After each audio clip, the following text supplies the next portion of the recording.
महाकुंभ 2025 का आगाज हो चुका है। ऐसे में करोड़ों श्रद्धालु महाकुंभ 2025 संगम के तट पर डुबकी लगाने के लिए आने वाले हैं, लेकिन बहुत से भक्त परेशान हैं क्योंकि रुकने की व्यवस्थाएं नहीं हो पा रही। टेंट सीमित है और बुकिंग फुल हो चुकी है, और जो बुकिंग है गवर्नमेंट की तरफ से जो टेंट बनाएगा वो काफी महंगे हैं। ऐसे में बहुत से श्रद्धालु ऐसे हैं जो एक दिन में ही पूरा प्रयागराज एक्सप्लोर करना चाहते हैं और त्रिवेणी संगम में स्नान बताने वाले कैसे आप Prayagraj one day trip plan कर सकते हैं, कैसे आप प्रयागराज आ सकते हैं, और प्रयागराज आने के बाद त्रिवेणी संगम में स्नान करने के बाद कौन कौन से टूरिस्ट प्लेस जाके विजिट कर सकते हैं, पूरे दिन में आप कितना एक्सप्लोर कर पाएंगे और कौन सा तरीका सही रहेगा आपको पूरा प्रयागराज एक्सप्लोर करने के लिए। तो वीडियो को आखिर तक देखिएगा, वीडियो बहुत इंफॉर्मेटिव होने वाला है। अगर आप वन डे में पूरा प्रयागराज एक्सप्लोर करना चाहते हो, महाकुंभ विजिट करना चाहते हैं तो महाकुंभ का आगाज लगभग हो चुका है, लेकिन मुख्य रूप से 13 जनवरी से महाकुंभ के पहले स्नान के साथ ही महाकुंभ की शुरुआत हो जाएगी और उसी दिन से करोड़ों श्रद्धालु मेले में पहुंचने लगेंगे। तो अगर आप भी आ रहे हैं तो आप कैसे आएंगे? तो सबसे अच्छा और सबसे बाई ट्रेन, आपको बाई ट्रेन ही प्रयागराज आना चाहिए। गवर्नमेंट की तरफ से करीब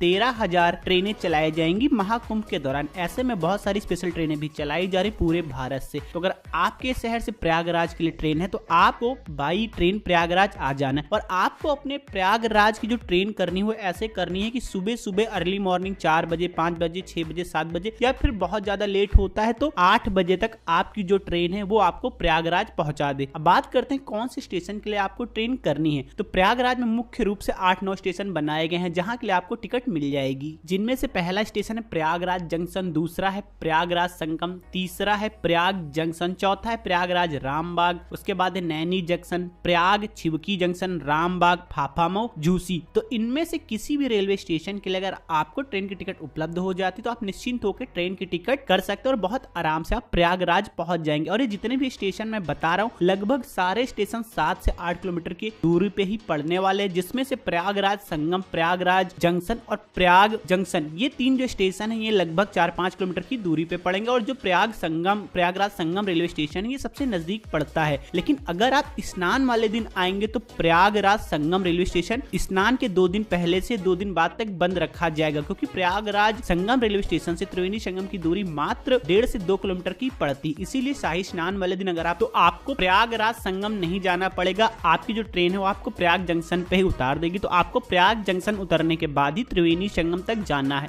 और इस दिन भी आपको प्रयाग जंक्शन से शायद पैदल ही त्रिवेणी घाट संगम तक जाना पड़े, क्योंकि 5 किलोमीटर पहले तक पूरी तरीके से ट्रैफिक रोक दिया जाएगा अगर आप शाही स्नान वाले दिन आ रहे। लेकिन हम आपको बता दें शाही स्नान की डेट कौन कौन सी है। तो महाकुंभ की शुरुआत पुष पूर्णिमा के पहले स्नान के साथ 13 जनवरी को हो जाएगी और 14 फरवरी खिचड़ी वाले दिन शाही स्नान भी होगा। इसके बाद 29 जनवरी 2025 मौनी अमावस्या को स्नान पड़ेगा। फिर उसके बाद 3 फरवरी 2025 को बसंत पंचमी वाले दिन स्नान पड़ेगा। फिर 12 फरवरी 2025 को माघी पूर्णिमा पर स्नान पड़ेगा। फिर 26 फरवरी 2025 को महाशिवरात्रि वाले दिन आखिरी स्नान पड़ेगा और इसी दिन से महाकुंभ समाप्त हो जाएगा। तो इन डेटों पे आपको बचना चाहिए और कोशिश करिए कि जो मौनी अमावस्या पड़ेगी, मौनी अमावस्या पे आप अवॉइड करें महाकुंभ आने के लिए, क्योंकि मौनी अमावस्या सबसे बड़ा शाही स्नान होता है और इस दिन बहुत ज्यादा भीड़ आपको महाकुंभ में देखने को मिलेगी। और इसी वजह से मैं कह रहा हूं अगर आप वनडे की ट्रिप भी प्लान करते हैं तो आप मौनी अमावस्या अवॉइड कर दीजिए और इसके अलावा आप कभी भी आके स्नान कर सकते हो। और अगर आप स्नान के दिन नहीं आ रहे तो बहुत आराम से आप महाकुंभ 2025 में स्नान कर सकते हैं और आसपास की जो टूरिस्ट प्लेस हैं आपको बहुत आराम से विजिट कर सकते हैं। ये तो बात होगी महाकुंभ में शाही स्नान कब है और आपको कैसे आना है। तो अगर आप बाई ट्रेन आते किसी भी स्टेशन पे आप आएंगे, वहां से आप बाहर निकलेंगे नॉर्मल के दिन मैं पहले बता चुका, शायद पैदल ही आपको स्टेशन तक पहुंचना पड़े जो नजदीकी रेलवे स्टेशन है, या फिर 5 किलोमीटर की रेंज में आपको पैदल ही चलना पड़ेगा शाही स्नान वाले दिन, नॉर्मल स्नान वाले दिन। इसके अलावा अगर आप आते हैं तो आपको ई रिक्शे की सुविधा, इलेक्ट्रिक बस की सुविधा मिल जाएगी, जिससे आप त्रिवेणी संगम से लगभग 2 किलोमीटर पहले तक पहुंच जाएंगे। 2 किलोमीटर पहले से ही आपको पैदल त्रिवेणी संगम तक जाना पड़ेगा। बाई ट्रेन के अलावा अगर आप चाहते हैं तो आप बाई बस भी, अगर उत्तर प्रदेश के किसी भी शहर से, तो आप बहुत आराम से पूरे उत्तर प्रदेश से महाकुंभ के लिए बसें चलाई जाएंगी, तो आप बाई बस भी प्रयागराज तक आ सकते हैं और बहुत आराम से आने के बाद आप पूरे दिन में एक्सप्लोर कर सकते हैं। बस का साधन भी काफी अच्छा रहने वाला है महाकुंभ 2025 के लिए, क्योंकि लगभग 7,000 बसें भी गवर्नमेंट की तरफ से चलाई जाएंगी। तो आप चाहें तो बाई बस भी आ सकते हैं। और अगर आप अपनी कार या बाइक लेके वनडे की ट्रिप प्लान कर रहे हैं भाई, तो अपनी कार या बाइक लेके आएंगे तो लगभग 5 किलोमीटर पहले ही आपको पार्किंग जगह जगह बनाई जा रही, पार्किंग में आपको अपनी गाड़ी पार्क करनी पड़ेगी। फिर आगे 5 किलोमीटर या तो आप पैदल चलेंगे या तो फिर आपको ई रिक्शे का सहारा लेना पड़ेगा कुंभ के दिनों में, जिस दिन शाही स्नान होंगे। नॉर्मल के दिनों में हो सकता है आपको 2 किलोमीटर पहले तक की जो पार्किंग बनाई जाएंगी वहां तक आप अपनी कार या फिर जो भी आप आ रहे हैं जिस भी साधन से,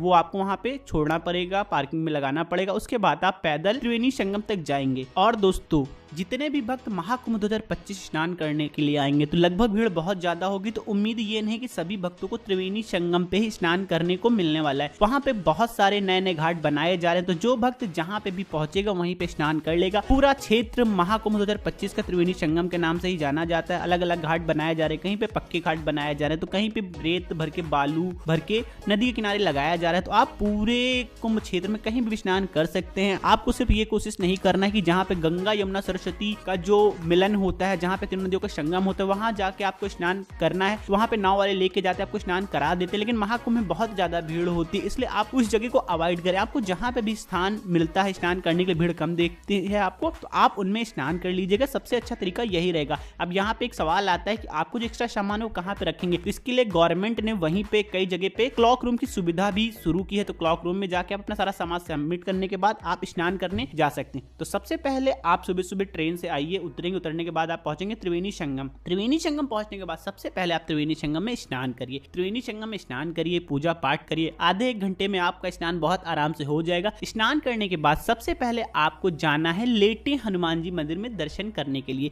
जो कि त्रिवेणी संगम के पास में ही पड़ता है। त्रिवेणी संगम में स्नान करने के बाद सबसे पहले आप पहुंचिए लेटे हनुमान जी मंदिर में, दर्शन करिए। दर्शन करने में भीड़ बहुत ज्यादा होगी, फिर भी आपको आधे से एक घंटे में बहुत आराम से दर्शन हो जाएंगे, क्योंकि बहुत सुचारू रूप से व्यवस्थाएं की जा रही है गवर्नमेंट की तरफ से। अब तो कॉरिडोर भी बन गया है लेटे हनुमान जी मंदिर में, तो आपको बहुत आराम से दर्शन हो जाएंगे। लेटे हनुमान मंदिर में दर्शन करने के बाद थोड़ा सा आगे आप बढ़ेंगे तो आपको जाना है अक्षयवट में दर्शन करने के लिए। अक्षयवट अकबर किले के अंदर में बना हुआ बरगद का एक पेड़ है। कहते हैं कि वनवास के समय में प्रभु श्री राम ने यहीं पे जब संगम में स्नान किया था, तो 3 रात का विश्राम इसी अक्षयवट के नीचे किया था। यहीं अक्षयवट में आपको दर्शन करने हैं। अक्षयवट में दर्शन करने के बाद आपको यहीं पे पातालपुरी मंदिर भी बना हुआ है अकबर के किले के अंदर ही, तो जाके आपको पातालपुरी मंदिर भी विजिट कर लेना है। और यहाँ पे भी एक बरगद का पेड़ है, लेकिन ये ओरिजिनल अक्षयवट नहीं है। अक्षयवट वो है जो मैं पहले आपको वीडियो में दिखाया, ये अक्षयवट ओरिजिनल है। इसके अलावा जो अक्षयवट यहाँ पे बना है पातालपुरी, ये मंदिर के साथ साथ ही बड़ा होता चला गया है। कुछ लोग सही जानकारी नहीं देते हैं, इससे क्या होता है कि लोग इसी वटवृक्ष के दर्शन करके वापस आ जाते हैं और ओरिजिनल अक्षयवट तक नहीं पहुंचते हैं। तो अक्षयवट में आप दर्शन करिए। अक्षयवट में दर्शन करने के बाद आपको जाना है आदि शंकर मंडपम मंदिर, जो कि लेटे हनुमान जी मंदिर से पहले ही पड़ जाता है। तो यहाँ जाके भी आप विजिट कर सकते हैं। और यहाँ पे दर्शन करने के बाद ये जो तीनों दर्शन है ये बिल्कुल पास पास में है, बहुत आराम से आपको 2.5 से 3 घंटे में दर्शन हो जाएंगे। इसके बाद अगर आपके पास समय बचता है तो प्रयागराज में ही आलोपी देवी सिद्ध पीठ है, जो कि माता रानी के 51 सिद्ध पीठों में से एक है। यहाँ तक जाके आप चाहेंगे तो दर्शन कर सकते हैं। और अगर आपके पास समय नहीं बचता है तो आपको आलोपी देवी मंदिर नहीं जाना है, आपको जाना है नागवासुकी टेम्पल में दर्शन करने के लिए। गंगा किनारे यह प्रसिद्ध मंदिर बना हुआ है जो कि नागवासुकी से जुड़ा हुआ है। तो यहाँ जाके आपको दर्शन कर लेना और नागवासुकी में दर्शन करने के बाद ही आपको रेलवे स्टेशन की तरफ चले आना है। नागवासुकी का जो मंदिर बना हुआ है, अगर आप लखनऊ की तरफ से जाएंगे तो जो रास्ते में ही आपको नागवासुकी टेम्पल पड़ जाता है। तो आप वापसी में सबसे लास्ट में नागवासुकी टेम्पल के दर्शन करिए और दर्शन करने के बाद आप रेलवे स्टेशन की तरफ चले जाएंगे। और अगर आप आलोपी देवी मंदिर जाना चाहते तो आप नागवासुकी मंदिर में दर्शन करने के बाद तब आप आलोपी देवी मंदिर जाएंगे दर्शन करने के लिए। उसके बाद आप चले जाएंगे रेलवे स्टेशन के लिए। तो एक दिन में अगर आप आते हैं तो यही सारी चीजें आप कवर कर पाएंगे। इसके अलावा अगर आप अखाड़ा वगैरह घूमना चाहते हैं तो आधे घंटे के समय निकाल के आप अखाड़ा वगैरह भी विजिट कर सकते हैं। इसके लिए आपको पीपे वाले पुल 6 नंबर 7 नंबर से जाना पड़ेगा, जहाँ पे सारे अखाड़े बनाए गए, जहाँ पे सारे साधु संत आके निवास कर रहे हैं। तो वहां जाके आप विजिट कर सकते हैं और फिर उसके बाद आके आप नागवासुकी मंदिर में दर्शन करिए। तो कुल मिला के मैं ये बता रहा हूँ कि नागवासुकी मंदिर में आपको सबसे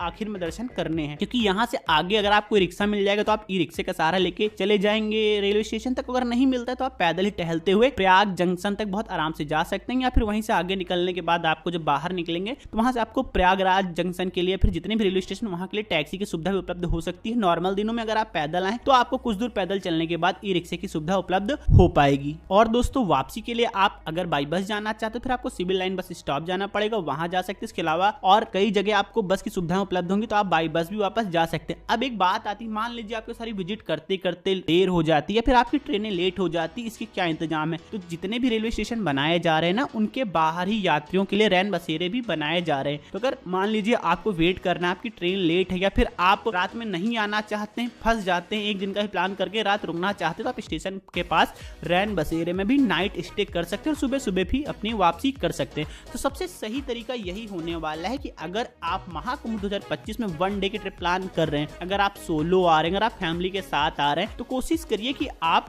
वन डे ट्रिप करके ही वापस चले जाए, क्योंकि भाई भीड़ बहुत ज्यादा होगी, इस चक्कर में महंगाई भी बहुत ज्यादा होगी और आप परेशान भी बहुत ज्यादा हो जाएंगे। ट्रेन में आप आराम से रेस्ट तो कर सकते हैं ना भाई, आप थर्ड एसी का टिकट कर लीजिए, जितने में आप टेंट लेंगे ना उतना, तो थर्ड एसी में आप जब वापस जाएंगे तो आराम से चले जाएंगे और थर्ड एसी से आएंगे तो आराम से आप आ जाएंगे। और दिन भर आप जब मेला पूरा घूमेंगे, दर्शन करेंगे, तो आप बहुत ज्यादा थक भी जाएंगे, तो बहुत आराम से आपको नींद वगैरह भी ट्रेन में आ जाएगी। इसके अलावा एक चीज मैं और आपको बता दूं कि महाकुंभ 2025 अगर आप आ रहे हैं भाई, तो ना जनवरी के समय में यहाँ पे बहुत ज्यादा ठंड होती। बहुत से लोग ऐसे जो साउथ से आ रहे हैं, उनको नहीं पता कि यहाँ का टेम्परेचर कैसा रहने वाला। तो भाई यहाँ का टेम्परेचर महाकुंभ के दौरान 5 से लेकर 10 डिग्री के आसपास रहने वाला, ठंड बहुत ज्यादा होती। तो भाई अपने पूरे ठंड के कपड़े लेके ही, पूरे इंतजाम करके ही महाकुंभ 2025 में आए। तो दोस्तों आज की वीडियो में बस इतना ही। कैसा लगा आज का हमारा ये वीडियो कमेंट करके बताइएगा जरूर, और हमारे वीडियो कैसे लग रहे हैं। अगर अभी तक आपने हमारे चैनल को सब्सक्राइब नहीं किया तो हमारे चैनल को सब्सक्राइब कर दे, बेल आइकन को प्रेस कर दे, क्योंकि हमारे चैनल पर ऐसे यात्रा से जुड़े इन्फॉर्मेटिव वीडियो बराबर अपलोड होते रहेंगे और महाकुंभ में होने वाली सारी भव्य यात्राएं, सारी चीजें हम कवर करने वाले। तो सारी चीजें आपको हमारे इस चैनल के माध्यम से देखने को मिलने वाली हैं।